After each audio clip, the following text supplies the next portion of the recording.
세상을 살아가는 사람들은 한두 번씩 소송을 할 경우가 있습니다. 요즘 들어 우리나라의 사기 범죄들이 굉장히 심합니다. 그래서 정신적으로, 물질적으로, 시간적으로 많은 피해를 입습니다. 그 피해를 회복하기 위해서 사람들은 소송을 하게 됩니다. 근데 소송을 할 때에 소송에 대한 절차나 법에 대해서 잘 모르기 때문에 국민들은 혼자 힘으로 소송을 할 수가 없습니다. 그래서 소송하기 위해서는 누군가의 도움이 필요한데 이때 도움을 주는 사람들은 변호사들입니다. 물론 변호사들은 수임료를 받고 변호를 합니다. 하지만 자신이 승소하기 위해서 최선을 다하여서 법을 또 공부하고 또 법을 이용하여서 피해자를 도와 승소할 수 있도록 힘을 쓰게 됩니다. 물론 그 비용조차 없는 사람들은 국선 변호인의 또 도움을 얻을 수가 있습니다. 오늘 본문의 말씀은 사도 바울의 자기 변호입니다. 사도 바울은 이전들과 함께 예루살렘으로 올라왔습니다. 예루살렘 올라와서 야고보와 장로들을 만나고 그들에게 이방인 교회들이 모은 헌금을 전달하고 그뿐만 아니라 사도 바울에 행했던 선교에 대한 보고를 하였습니다. 하지만 이러는 중에 아시아에서 온 유대인들이 소동을 일으킵니다. 사도 바울을 보면서 사도 바울이 유대인과 율법과 성전을 비방했고 이방인을 성전 안에 데리고 들어와서 성전을 더럽혔다 하면서 사도 바울을 비방하면서 소동을 일으킵니다. 그 소동으로 말미암아 예루살렘에 있는 유대인들이 동조하였고 큰 폭동이 일어났습니다. 사도 바울은 잡혔고 그들에게 매를 맞았는데 그들은 심지어 사도 바울을 죽이려고까지 하였습니다. 이때 소동에서 들었던 천부장이 군사들을 데리고 와서 사도 바울을 꺼내고 사도 바울을 모함합니다. 그리고 무슨 일이 발생하는지 알기 위해서 사도 바울을 영내로 데리고 가려고 합니다. 하지만 뒤따라오는 유대인들은 사도 바울을 죽이라고 끊임없이 외쳤습니다. 이렇게 사도 바울이 영내에 들어가면 안전하지만 사도 바울은 영내로 들어가기 전에 청대 위에 서서 유대인들을 향하여 말을 합니다. 이런 사도 바울의 이 재판의 모습은 앞으로 이어서 4번에 걸쳐 더 일어나게 되어집니다. 23장에서는 예루살렘 공의회 앞에서 사도 바울이 재판을 받습니다. 그뿐만 아니라 24장, 25장에서는 유대 총독 벨릭스와 유대 총독 베스도 앞에서 사도 바울은 재판을 받습니다. 그리고 더 나아가서는 헤롯 아그리빠 2세 앞에서 재판을 받습니다. 이런 재판받는 내용이 계속해서 등장하고 있는데 오늘 본문의 말씀은 사실상 재판이라기보다는 사도 바울이 개인적으로 자신에 대해서 변호하는 내용입니다. 사도 바울은 자신을 죽이려고 하는 유대인들을 향하여서 자신을 변호합니다. 그리고 더 나아가서 예수 그리스도에 대해서 증거하는 기회를 삼습니다. 오늘 본문의 말씀은 사도 바울이 이제 청대 위에 서기 전에 천부장에게 자신에게 말할 수 있는 권리를 달라고 말합니다. 자, 우리 말씀 볼까요? 37절 시작. 바울을 데리고 영내로 들어가려 할 그때에 바울이 천부장에게 이르되 내가 당신에게 말할 수 있느냐 이르되 네가 헬라 말을 아느냐. 바울이 천부장에게 아주 공손하게 내가 당신에게 말할 수 있겠습니까? 라고 질문을 합니다. 그러자 천부장이 깜짝 놀라면서 네가 헬라 말을 아느냐? 라고 말합니다. 천부장은 로마 군인이기 때문에 헬라 말을 사용합니다. 그래서 사도 바울은 천부장을 향하여서 헬라어로 내가 당신에게 말할 수 있겠느냐? 라고 물으니까 이 천부장이 놀라서 네가 헬라 말을 할 수 있느냐? 라고 반문합니다. 그리고 38절 말씀을 보시면 그러면 네가 이전에 소요를 일으켜 자객 사택명을 거느리고 광야로 가던 애국인이 아니냐. 그래서 이 천부장은 사도 바울이 헬라 말을 하는 걸 보면서 누구로 연상시켰는가 하면 이전에 소동을 일으켰던 애국인으로 이 천부장은 생각했습니다. 이 애국인이 누군가 하면은 요세푸스 다시 말하면 유대인 역사가 요세푸스에 의해서 기록이 되어 있는데 그 기록에 의해 보면 이 애굽의 거짓 선지자는 예루살렘의 사람들을 혼란케 합니다. 그리고 그를 따른 사람들을 만들면서 감람산으로 올라갑니다. 3만 명이 또 올라가는데 그 3만 명들에게 이 애굽의 거짓 선지자가 무슨 말을 하는가 하면 내가 명령하면 예루살렘의 성벽이 무너질 것이다. 그럼 우리가 처절을 가서 로마 군인들을 무찌르고 내가 예루살렘의 왕이 될 것이다. 그렇게 유혹을 합니다. 그러자 3만 명이 환호를 하게 되어지는 것이죠. 그런데 유대 총독 벨릭스가 먼저 군사를 이끌고 그들을 공격하고 붙잡고 사로잡습니다. 이로 인하여서 애굽의 거짓 선지자는 사람들을 데리고 오늘 말씀하시는 4,000명 자객을 거느리고 라고 말하는데 이 4,000명 자객을 데리고 광야로 도망가는 일이 있었던 것입니다. 그런데 오늘 누가의 기록에 보면 4,000명이라 말하지만 요세푸스는 3만 명이라고 말합니다. 물론 요세푸스의 기록 특성상 조금 과장하는 측면이 있습니다. 그런데 이것은 조화될 수 있는 게 무엇인가 하면 요세푸스의 기록은 처음에 3만 명은 예루살렘 성벽이 무너지기를 기다렸던 사람들입니다. 그리고 이 자기 4,000명은 함께 실패한 후에 광야로 도망간 사람이라고 볼 수가 있기 때문에 누가의 기록이나 요세푸스의 기록이 크게 다르지는 않는 것입니다.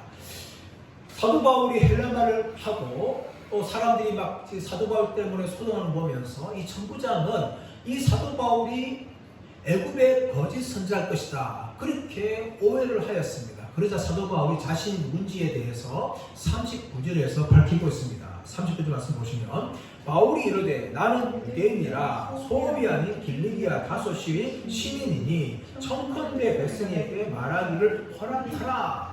사도 바울은 자신의 신분에 대해서 두 가지를 이야기합니다. 하나는 무엇을 말합니까? 나는 유대인이라는 거예요. 자신은 헬라인이 아니라 애굽의 거짓 선지자가 아니라 자신은 유대인이라고 밝힙니다. 그리고 더 나아가서 자신은 길리기아 다소의 시민이다라고 말합니다. 다소의 시민이다 이렇게 말하는 것이죠. 이 다소라는 도시는 이미 우리 나온 적도 있지만 이 길리기아 지방의 제일 가는 도시입니다. 그리고 물질적으로 아주 풍요한 도시고 또 로마의 유명한 대학이 있는 이 지적인 도시입니다. 역사적으로 보게 될 때에 이 가이사라고 하는 이 로마의 이제 로마 황제의 문을 열었던 이 사람이 사실 브루투스와 가이우스에 의해서 처형을 당하게 되죠. 반란을 위해서. 이 반란을 진압한 사람들이 안토니우스와 아우구스투스인데 이 다소시 사람들이 가이사와 협력을 하고 가이사를 배신하지 않았어요. 그래서 반란이 끝난 후에 안토니우스와 아우구스투스가 이 다소시에게 자유시민의 이 자격을 부여합니다. 그리고 세금을 면제합니다. 그만큼 이 다소시가 로마 제국의 안에서는 아주 유명한 도시였어요. 그러므로 천부장은 사도 바울이 내가 길리기아 다소 사람이다 라고 말할 때에 그가 말하는 것을 허락할 수가 있었습니다. 40절 말씀 보시면 천부장이 허락하거늘 바울이 천대 위에 서서 백성에게 손짓하여 매우 조용히 한 후에 히브리 말로 말하니라. 사도 바울이 천대 위에 섰어요. 이 섰다는 것은 아주 굳건하게 강하게 서 있는 것입니다. 그리고 손을 들으면서 사람들을 향하여 조용히 하라라고 이 신호를 보내는 거죠. 근데 사실 그런데 이 사도 바울은 지금 사람들한테 붙잡혀가서 죽을 정도로 맞았어요. 아주 기운이 없습니다. 하지만 사도 바울은 자신을 변호하고 예수님을 증거하기 위해서 굳건하게 천대 위에 섰고 사람들에게 조용하라 손짓하면서 이제 사람들에게 말을 시작하는데 어떤 말로 합니까? 헬라 말이 아니라 히브리 말로 말하기를 시작합니다. 이 히브리 말이라는 것은 그 당시에 사람들이 사용했던 아람어를 말합니다. 구어인 아람어를 통해서 이 사도 바울이 유대인들을 향하여 이제 말을 시작하게 되는 것이죠. 자, 1절 말씀 보시면 22장 1절 부염더라 내가 지금 여러분 앞에서 변명하는 말을 들어라. 사도 바울이 모인 유대인들 향하여서 부염더라 라고 부르죠. 이 부염더라는 것은 이 사람들아, 형제들아, 아버지들아 이 세 가지를 뭉친 단어예요. 다시 말하면 사도 바울 앞에 사도 말 듣는 사람들이 그런 사람들이 다 모였다는 것이죠. 젊은 사람부터 시작해서 나이 든 어른에게까지 다 모였기 때문에 사도 바울은 부형들아 라고 말하면서 자신의 동족인 유대인들을 향하여서 변호를 시작하는데 무엇이라 말합니까? 내가 지금 여러분 앞에서 변명하는 말을 들어라. 이 변명하다라는 것은 아폴로 오게마이라는 단어인데 변호하다, 방어하다라는 의미를 가지고 있습니다. 단지 변명하는 것이 아니라 자기에 대해서 사도 바울이 스스로 방어하면서 변호하는 그런 말을 사도 바울이 지금 전하고 있습니다. 그러면서 이제 2절 말씀 보시면 그들이 그가 히브리 말로 말함을 듣고 더욱 조용한지라. 사도 바울이 헬라인 정도로 그들은 생각했는데 사도 바울이 헬라인이 아니라 같은 유대인이었고 자신들이 사용하고 있는 아람어를 사용하니까 사람들이 사도 바울의 말에 귀를 기울이게 되는 것이죠.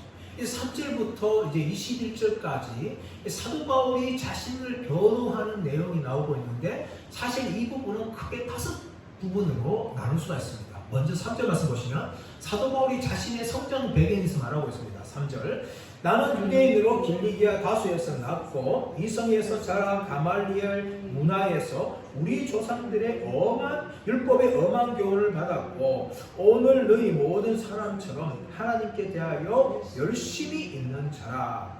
사도 바울이 왜 자신의 이 성장 배경과 자신이 누군지를 말하고 있는가 하면 지금 예루살렘에 있는 유대인들은 아시아에서 온 유대인들 통하여서 이 사도 바울이 유대인과 율법과 성전에 대해서 비방하였다 라고 말을 했기 때문에 사도 바울이 자신이 그런 사람이 아니라는 것을 밝히기 위해서 말하고 있는 거죠.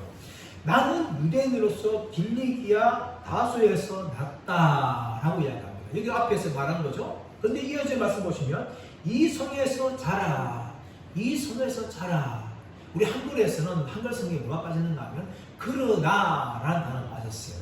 사도 바울은 태어난 곳은 바로 길리기아 다소에서 태어났어요. 그런데 자라난 것은 어디라고요? 그러나 이 성은 뭡니까? 바로 예루살렘 성을 말하는 거예요.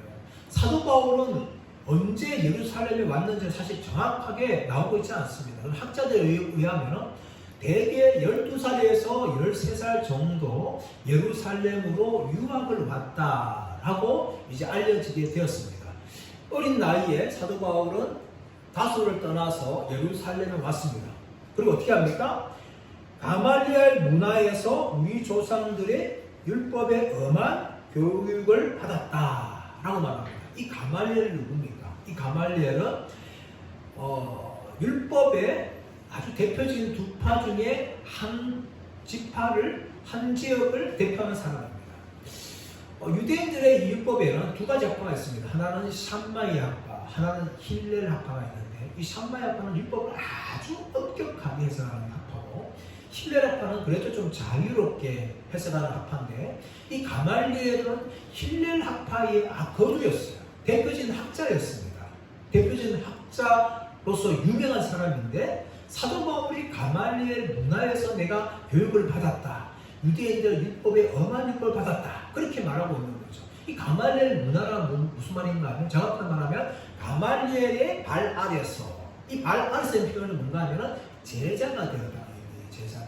사도 바울은 어떤 사람이 있는가 하면 12살, 13살에 예루살렘에 와서 가말리엘은 아주 훌륭한 율법 선생 밑에 제자가 되어서 그의 제자로서 유대교에 대한 율법의 엄한 교육을 받았다 라고 이야기하는 거죠. 이것을 왜 말하는 겁니까? 자신은 유대인뿐만 아니라 결코 율법에 대해서 내가 비방한 적이 없다. 그렇게 사도 바울이 자신을 변론하는 거죠. 그리고 더 나아가서 하나님께 대하여 나는 열심히 있다. 그 열심이 어떻게 나옵니까? 이제 4절, 5절 말씀 보시면 핍박으로 나오죠. 자, 4절, 5절. 내가 이 돌을 박해하여 사람을 죽이기까지 하고 남녀를 결박하여 옥에 넘겼노니 이에 대장과 모든 장로들이 내 증인이라. 또 내가 그들에게서 다메섹 형제들에게 가는 공문을 받아가지고 거기 있는 자들도 결박하여 예루살렘으로 끌어다가 형벌받게 하려고 하더니 사도 바울은 하나님께서 열심히 있었어요. 그래서 예수 믿는 사람들을 나사렛 이단의 괴수인 예수를 따른 사람으로 생각하면서 그들을 철저하게 박해하기 시작한 것이죠. 그렇게 박해하면서 어떻게 합니까? 사람들 때로는 죽이기도 하고 또 사람들을 결박하여서 감옥에 가두기도 하였습니다. 5절 말씀에서는 어떻게까지 했는가 하면 예루살렘 안뿐만 아니라 저 멀리 있는 다메섹까지 가서 예수 믿는 사람들을 잡으려고 갔다는 것이죠. 이 다메섹이라는 도시는 아주 고대 도시입니다. 아브라함 때부터 있던 도시였고 이제 해발 한 600m 이상 높이에 있는 그런 도시였어요. 그런 도시까지 대장과 장로들에게 공문을 받아가지고 다메섹에 있는 유대인 사람들을 만나서 그들과 협력하여서 예수 믿는 사람들을 체포하려고 자신이 달려갈 만큼 나는 하나님께 열심히 있는 사람이다 라고 이야기하면서 사도 바울이 자신을 소개하고 있습니다. 그런데 이어지는 6절에서 10절 말씀 보시면 사도 바울이 다메섹 도상에서 예수 그리스도를 만나는 장면을 소개를 하고 있습니다. 6절 말씀 가는 중 다메섹에 가까이 갔을 때에 오전쯤 되어 호련히 하늘로부터 큰 빛이 나를 불러 비치매 다메섹에 가까이 왔을 때 그 시간이 바로 오전이에요. 다시 말하면 정오라는 거죠. 난 12시입니다. 난 12시 해가 가장 뜨거울 때인데 그 태양빛보다 더 밝은 빛이 하늘로부터 자신에게 비치다는 것이죠. 그 표현을 어떻게 하고 있습니까? 호련히 하늘로부터 큰 빛이 나를 불러 비쳤다. 태양빛을 압도하는 그 빛이 비쳤다는 거예요. 우리가 한낮에 여러분 태양을 쳐다보면 사실 1초 이상 바라보기가 눈이 부실 정도입니다. 근데 그 태양빛보다 더 밝은 빛, 하늘부터 큰 빛이 바울을 비치니까 바울이 어떻게 됩니까? 엎드릴 수밖에 없는 거죠. 그때 예수님께서 말씀하십니다. 7절 말씀. 내가 땅에 엎드려져 들으니 소리가 있어 이럴 때 사울아 사울아 내가 왜 나를 박해하느냐 하시거든. 사울아 사울아 내가 왜 나를 박해하느냐. 그래서 사울이 대답하죠. 내가 대답하되 주님 누구시니까 하니 이르시되 나는 네가 박해하는 나사렛 예수라 하더라. 예수님께서 나는 네가 박해하는 나사렛 예수다. 다시 말하면 예수님께서는 핍박받는 성도들과 함께 하였기 때문에 성도들 핍박하는 것은 바로 예수님을 핍박하는 것과 같은 것이죠. 그래서 예수님께서는 네가 핍박하는 나사렛 예수다. 그렇게 말씀하신 것입니다. 자, 9절 말씀. 나와 함께 있는 사람들이 빛을 보면서도 나에게 말씀하신 이의 소리는 듣지 못하였다. 나와 함께한 사람들은 빛을 보았다는 거예요. 그런데 나에게 말씀하시는 이의 소리는 듣지 못하였다 라고 말하는데 여기에 대해서 앞에서 누가가 기록했던 327 전지적 시점에서 기록하였던 9장 7절 말씀 보시면 이렇게 되어 있습니다. 사람들은 소리만 듣고 아무도 보지 못하여 말은 못하고 서 있더라. 자, 9장 7절 표현과 오늘 22장 9절 말씀은 어쩌면 반대처럼 보이죠? 9장 7절에서는 사람들은 소리만 듣고 아무도 보지 못하여서 말을 못하고 서 있더라 라고 말하는데 오늘 9절 말씀에서는 나와 함께 있는 사람들은 빛을 보면서도 나에게 말씀하신 이에 소리를 듣지 못하였다. 반대를 이야기하고 있어요.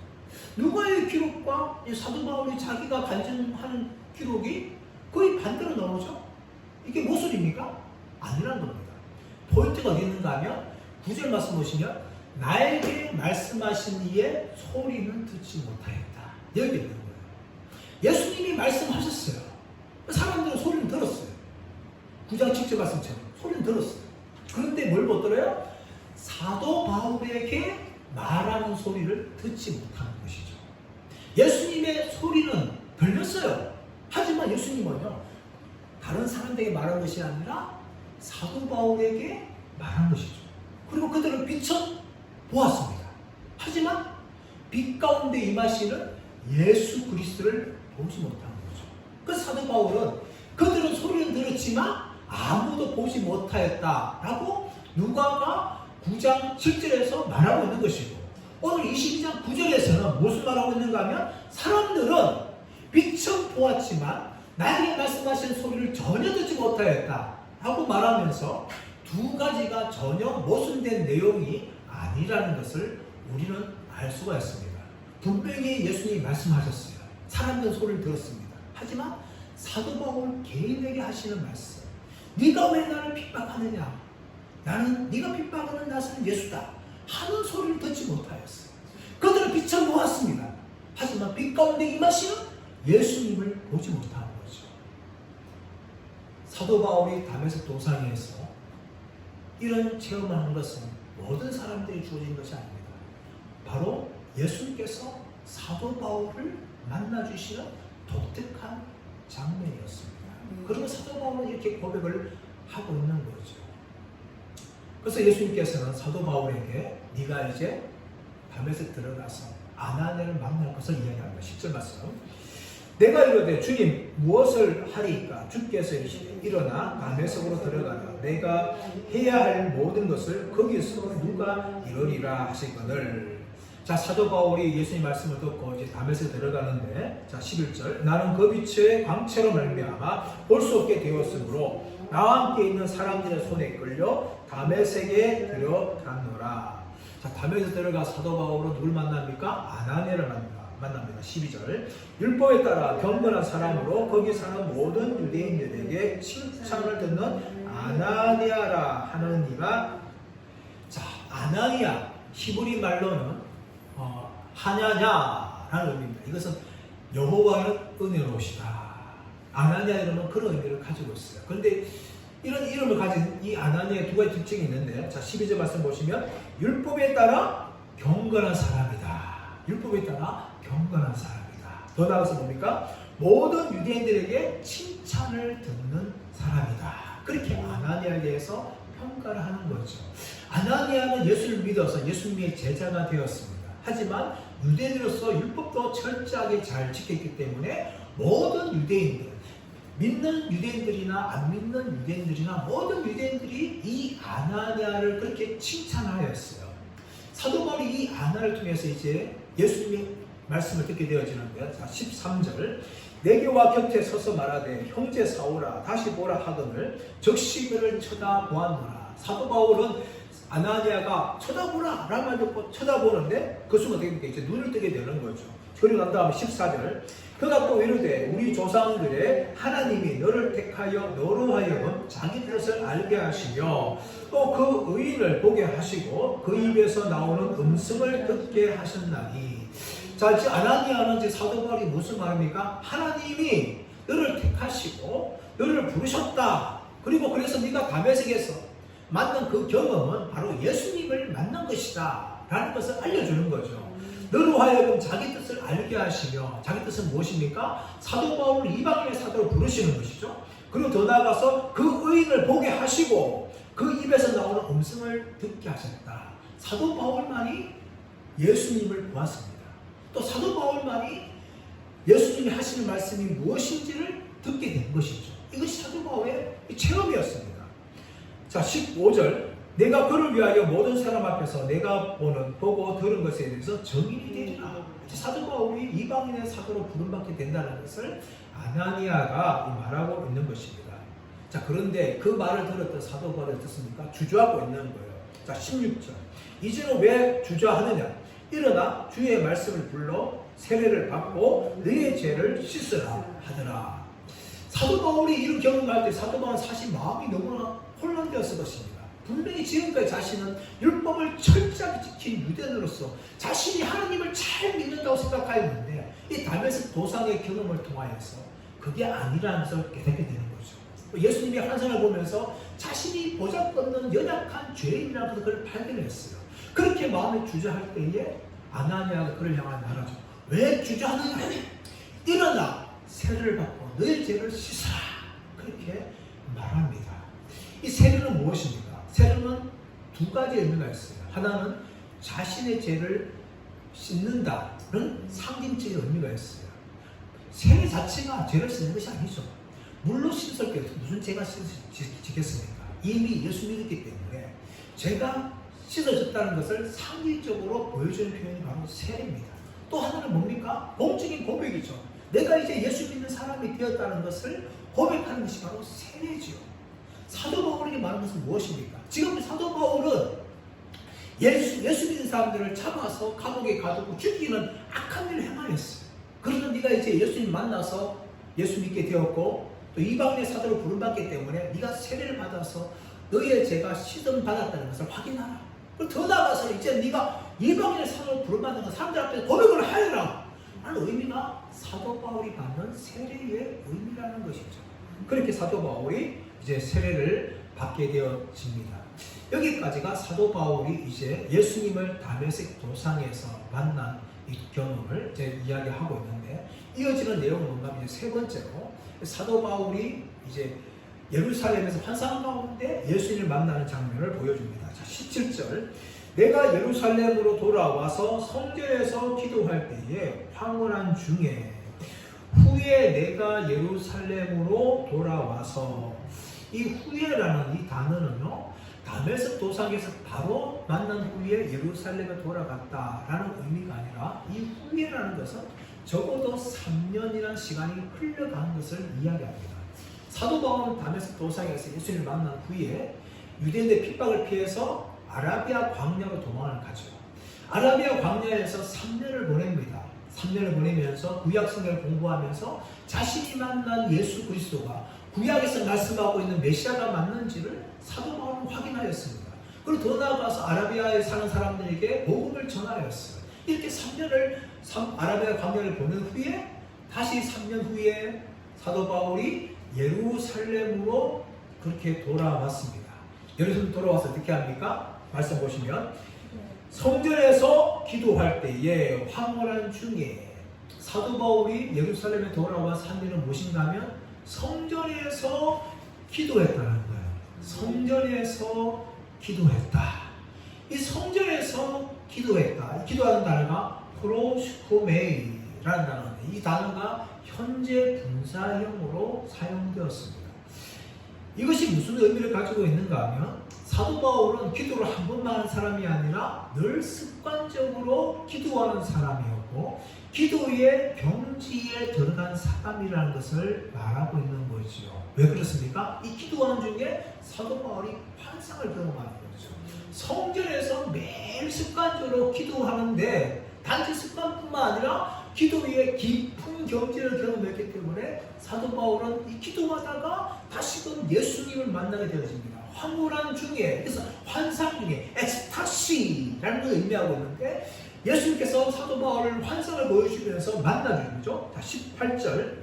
봄에 주께서 내게 말씀하시되 속히 예루살렘에서 나가라. 그들은 내가 내게 대하여 정하는 말을 듣지 아니하리라 하시거늘. 예수님께서 사도 바울에게 너는 속히 예루살렘에 나가라 그렇게 말합니다. 그 이유가 뭔가 하면 유대인들은 더 이상 네가 말하는 증언을 듣지 않을 것이다. 그렇기 때문에 불필요하게 예루살렘에 더 머물지 말고 빨리 너는 이방지에 가서 복음을 증거하라. 그걸 말씀하시는 것이죠. 그런데 불구하고 사도 바울은 무슨 말 하는가 하면 자신의 동족인 유대인들에게 내가 변한 것을 이야기하면 내 말을 들을 것입니다 라고 말합니다. 자, 19절 20절 시작. 내가 말하기를 주님 내가 주를 믿는 사람들을 가두고 또 각 회당에서 때리고 또 주의 증인 스데반이 피를 흘릴 때에 내가 곁에 서서 찬성하고 그 죽이는 사람들의 옷을 지키는 줄 그들도 아나이다. 이 말이 무슨 말입니까? 내가 과거에 정말 유대교의 열심을 가지고 있어서 예수님 사람 핍박하고 심지어 스데반까지 죽이는데 찬성하고 그들의 옷을 지켰다는 것을 그들도 알고 있습니다. 이 알다는 것은 에피스타마이, 익히 너무나 잘 알고 있는 거죠. 이 사도 바울의 과거에 대해서 유대인들이 너무나 잘 알고 있는 것입니다. 그래서 내가 예수님 만나서 변화된 것을 그들에게 전하면 그들이 내 말을 들을 것입니다 라고 예수님에게 말하고 있는 거죠. 하지만 예수님께서는 계속해서 예루살렘에 나갈 것을 말합니다. 자, 21절 시작. 나더러 또 이르시되 떠나가라. 내가 너를 멀리 이방인에게로 보내리라 하셨느니라. 예수님께서는 그럼에도 불구하고 너는 속히 예루살렘에 떠나라. 왜냐하면 내가 너를 이방 지역에게까지 보내기를 원한다. 이방인들 보내기를 원한다. 예수님께서 사도 바울에게 예루살렘을 속히 떠나라고 하는 이유는 두 가지입니다. 하나는 무엇입니까? 더 이상 유대인들이 사도 바울이 예수님에 대해서 증언하는 것을 듣지 않기 때문입니다. 또 하나는 무엇인가 하면 사도 바울은 이방인의 사도로 부름받았기 때문에 이방지에 가서 복음을 증거하라고 예수님께서 예루살렘에서 속히 떠날 것을 그렇게 말한 것입니다. 이처럼 사도 바울은 3절부터 21절까지 사도 바울이 자신에 대해서 변호를 합니다. 나는 히브리인 중에 히브리인이고 유대인 중에 유대인이다 하면서 나는 율법에 열심히 있는 자다. 그래서 내가 예수 믿는 사람 핍박했던 사람들이고 스데반을 죽이기까지 나는 열심히 있던 사람이다. 하지만 예수님께서 다메 도상에서 나를 만나고 나를 이방인의 사도로 부르셨다 하는 것에 대해서 사도 바울이 유대인들에게 자기 변호를 합니다. 하지만 유대인들은 더 이상 사도 바울의 자기 변호를 듣지 않습니다. 그들은 굉장히 사도 바울의 말을 듣고 분노합니다. 22절, 23절. 22절, 23절 시작. 이 말하는 것까지 그들이 듣다가 소리질러 이르되 이러한 자는 세상에서 없애버리자 살려둘 자가 아니라 하여 떠들며 옷을 벗어 던지고 티끌을 공중에 날리니 이들은 굉장히 분노하였어요. 어떻게 분노합니까? 이러한 자는 세상에서 없애버리자 살려줄 자가 아니다. 지금까지 사도 바울을 향해서 그들을 죽이려고 했는데 사도 바울이 자기 변호를 듣고 그들은 더 분노하면서 사도 바울을 죽이려고 합니다. 그리고 떠들면서 옷을 벗어 던지고 티끌을 공중에 날렸다. 이것은 굉장히 자신들이 분노했다는 것을 몸으로 표현하는 거예요. 자, 그렇다면 이들은 왜 이렇게 분노하였을까요? 거기에는 두 가지 이유가 있습니다. 하나는 무엇인가 하면 유대인들이나 이방인들을 별 차이를 두지 않기 때문이에요. 그것이 무엇인가 하면 예수님께서 사도 바울을 이방인에게 보냈다 라는 말을 듣고 그들이 분노한 겁니다. 지금까지 유대인들은 하나님께 택함받던 선민이라고 생각하는데 그런데 이방인들에게도 구원의 길을 연다는 것은 무슨 말이냐 하면서 그들은 분노했다는 거예요. 또 하나는 무엇인가 하면 예수님을 향하여서 그 의인이라고 표현합니다. 그 의인. 이것은 스데반도 유대인들 향하여 증거할 때 예수님에 대해서 그 의인이라고 표현한 것입니다. 예수님에 대해서 유대식 표현으로서 유대인들의 감정을 건드리지 않기 위해서 의인이라고 그렇게 말하는 거죠. 하지만 유대인들에게서 예수님은요 죄인에 불과하였습니다.